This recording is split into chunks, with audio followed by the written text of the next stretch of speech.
Hi, I'm Jeff, the junk seller, and this presentation is going to be about Canton First Mondays for August. It actually ran July 25th to about August the 4th. I believe that this is going to be my last time setting up here. I've had a dispute with management over theft and a security issue that we've had it for about 2 years, and there's been no resolution.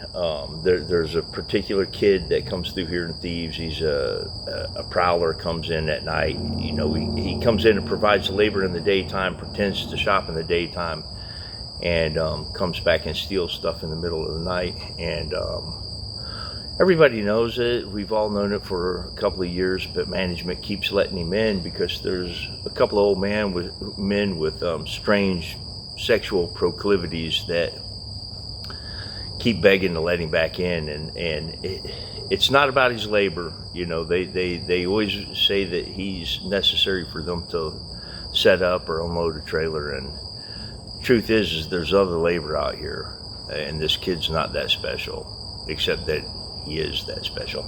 But anyway, I really didn't buy much. I bought 4 tokens, a key return, and a souvenir spoon for $30 from my buddy Patrick. And you know, a couple of the tokens were worth $20 a piece. I'll make a little bit of money on it, but there's really not, you know, for July, for it being late summer or midsummer, it actually turned out to be a pretty good show. You know, earlier in the month I didn't do anything. Last month here was also in July, but I only sold about $500 last month. This month I sold about $1,400, and I think that the reason was everybody else just had things to do last month. I am going to miss this market because I did have some. I have some young people that have started developing a taste for the stuff that I bring. I sold I think it was on Saturday. We were trying to pack up about 5:30 in the afternoon, and a young kid came along, and he's probably a 20-something, and he bought a $140 piece of Confederate paper money and said that he'd be shopping me again next month, but I'm not going to be here. I've developed a clientele that I'm not going to be able to service anymore. But I think that I'm going to start doing McKinney First Mondays, and I decided that for this month anyway, I'm going to do Buffalo Gap, and I'm going to do Bonham like I did coming out of Canton last month. I'll figure out something to do with the other 2 weekends before I have the first Mondays over in, damn, did I call it McKinney? Because I meant to say Weatherford. It's Weatherford First Mondays that I'll be doing. McKinney, I don't want to go there. They've got a bad manager there too right now. But you know, this is the dog days of summer. If you can survive it, you're doing pretty well. But I should have a posting coming up pretty soon about a shopping trip. Maybe I'm hoping that I've got a little bit of money. I've got a little bit of discretionary money, even after paying storage, and I've got a repair that I've got to do to the van. But I should be able to get out on a mission to generate some material. But you know, not all venues are worth doing, and this security issue that we have here. Everybody gets so excited when we hear a rumor that kid has been no trespassed from the property. And I saw the owner. She was shopping one of my neighbors, and he rode by on a bicycle, and she told me that she would have to talk to her security manager, and then she got back with me and said that the boy is only allowed on the premises to work for the guy that owns this shop. Texas, or Star, Texas, down in Palestine, and he's got strange proclivities too. Same with their security manager.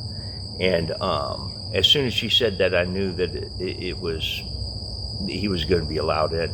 And to tell the truth, he wasn't allowed in now because Roddy the guy that he's supposed to be allowed to work for wasn't even here, but the boy was here anyway. And you know, I had a lapse in attention. I left 2 bonds out. I left a Confederate bond that was worth about $400 and a Texas Republic bond that was worth $700. A friend of mine and I went to dinner, and I packed up all the valuable stuff, but missed those 2 things and left them out.